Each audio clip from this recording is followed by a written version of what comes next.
What's up, everybody? This is Robert Bubby Lewis. Everybody knows me as Bubby. You guys are more than welcome to call me Bubby. Just here today, trying to do a video basically just to answer a lot of the questions I get asked by a lot of people regarding what I practice. I got a lot of questions about different things, and by the way, of course, I'll come back to it, but you guys are more than welcome to ask me, any other questions. There will be many more videos to come. I'll try my best to answer them and whatnot. So I'll just start right off. Basically, the first thing that everybody asks me is, what do I do for speed? I don't consider myself fast anything. I just play, and I try to play the things I hear. But as far as exercises for speed, one of the most simple things, people always laugh when I tell them the answer. They say, well, what do you do to practice speed, get your fingers strong? My answer is shout music. I grew up in church. I'm a church boy. I'm proud of it. And shout music, just that walking bass line is like one of the best things for me. I mean, personally, just... Now, the only thing about that is, I would practice that. I don't do it as much anymore. I try to whenever I'm able to, but I used to practice that for hours. I would put on, like, some anime, for those of you who know or have talked to me, I'm into anime and a lot of nerd stuff. But, like, right now I have on Star Wars. One of my favorite, it's just Star Wars, but... Anyway, I would turn that on, and I would just, from the beginning credits, I wouldn't stop the entire movie. I would continue to play that throughout the whole movie. If my fingers started hurting really bad, I would rest. But other than that, I would just keep going and just try and fight the pain, basically. That will get your fingers very, very strong. Another exercise that I would do a lot is from John Patitucci's video. I think he said his brother showed it to him. It's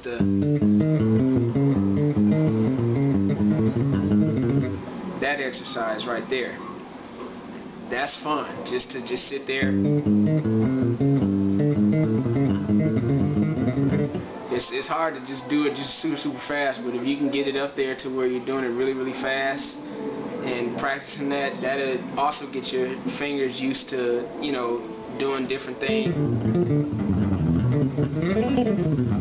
in different positions, like things that you hear, you won't be tripping up all the time.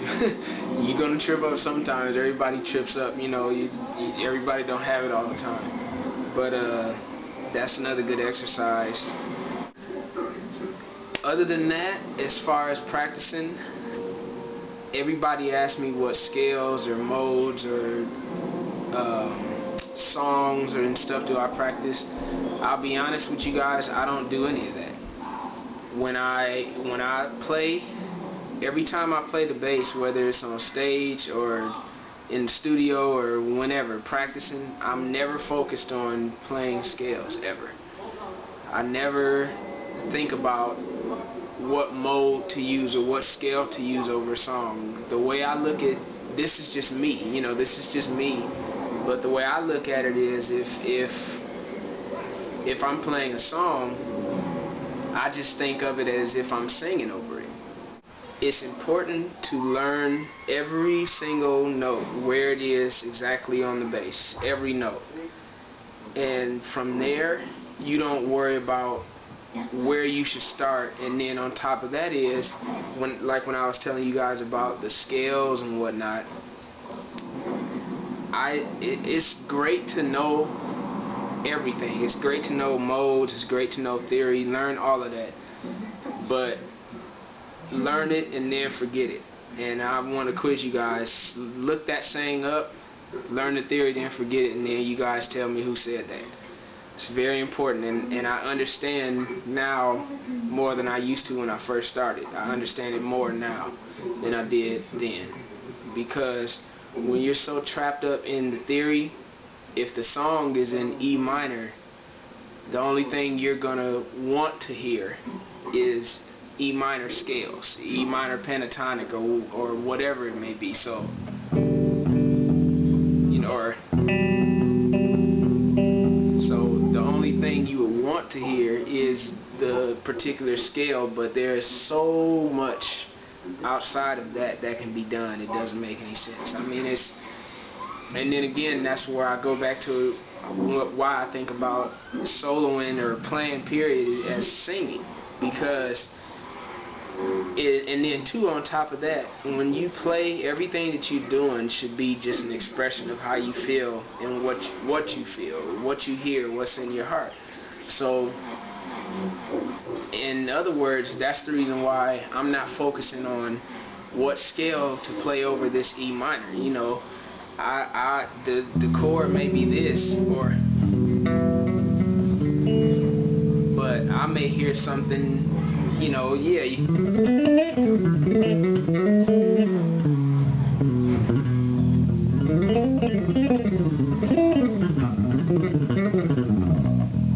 I hear all of that over E. When you're hearing a solo, when you're improvising, think of the melodies, no matter what it is, and try to play it. All it takes is just determination. You got to really just tell yourself, you know, I'm hearing this melody and I want to play this melody, and that's it. All comes from just practicing, really. So, now I'm gonna get into like a few demonstrations or whatnot over like playing different stuff over grooves and stuff like that. The main thing I guess this video will be is improvising. So it's just a little groove, you know what I'm saying? Just simple little groove, all in G. So it's in, I'll say this, immediately you're gonna hear it and be like, okay, let me do a G minor, you know, it's G minor scale, whatever you want to call it, but let's mess around with it. So I want you guys to do this too, even if you got to play along with it. Eventually, y'all, we gonna do some Skype stuff and all that kind of stuff. We can just all be on Skype across the world jamming. So I'm messing around too with these little effects in this pedal. So we're in G.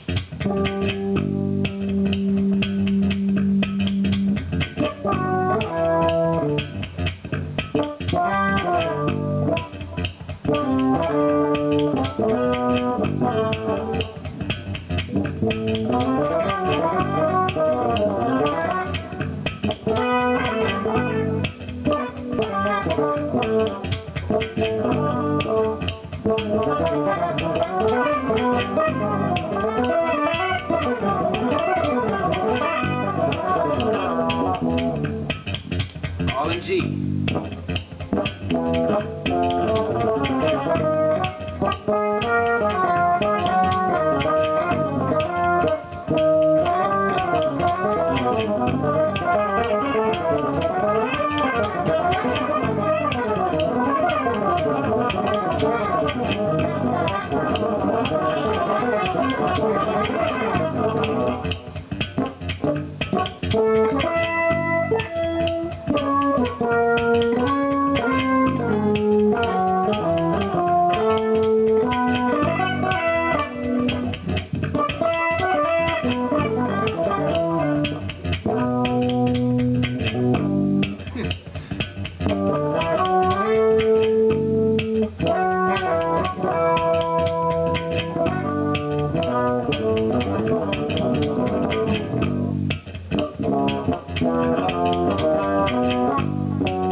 Come up with melodies.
That's basically it. So, let me explain something to you guys. We're in G. I didn't pay much of no attention to the fact that it sounds like we're in G minor. Okay? Basically what I did was experiment with chords that I heard in my head. So when I'm approaching, when it's my turn to solo or whatever you want to call it, I'm listening to whatever chords are being played, and of course you're going to think about the modes and the scales that are, you know, compatible with that chord or however you want to call it, but also try and think about chords that could work on top of this chord that's played, and then the chord that can work on top of that chord, and then the chord that can work on top of that chord. So basically that means there's no limit to what you can play, and there's no wrong way to phrase. There's no wrong way to express yourself. Play what you hear, play what you feel. You feel me? That's basically the way I approach a song. You know what I'm saying? Whatever melody, you know, whatever you hear, just try it and listen to everything. Don't be just content with listening to one genre. Listen to every style of music. For the longest, I was listening to Indian music, Arabic music, I mean Scottish, traditional Scottish and Irish music, everything. You listen to jazz, of course, gospel, fusion, rock, metal, country, bluegrass, I mean traditional Chinese music, Japanese music, everything. Video game music, that's something that really inspired me, is the music that you hear on stuff like Final Fantasy. That stuff changed my life. It made me think like way aside from the way I used to think. Listen to every style of music. Absorb it all.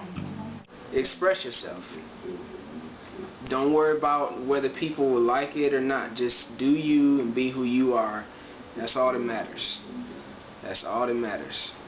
So, like I said, I hope I answered some of these questions. Again, I gotta thank everybody: Mike Tobias, Bob Gallion, Eric LaBella, Dan, Gary at Roland, Miguel Lemer. I mean, I could go on all day about this. I hope this helped a little bit, and I'll be back more with some more videos pretty soon. Thank you guys. Take it easy.